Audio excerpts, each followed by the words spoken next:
Para ulama mengatakan ada 5 macam al-mahabbah. Yang pertama, mahabbatullah, mencintai Allah.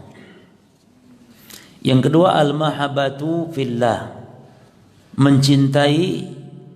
Kalau pertama kan mencintai Allah ya. Yang kedua mencintai fillah, karena Allah. Mencintai karena Allah, seperti cinta saudara kita sama muslim. Yang ketiga, mahabbatu ma yuhibbuhullahu, mencintai apa yang Allah cintai.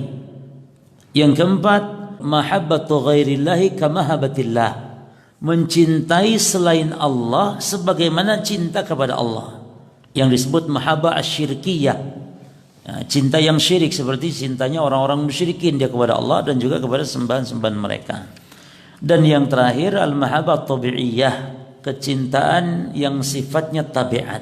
Ya, diulangi, mahabbatullah, yang kedua al-mahabbah fillah, yang ketiga mahabbatu ma yuhibbuhullah, yang keempat al-mahabbah syirkiyah, yaitu mahabbatu ghairillahi kamahabbatillah.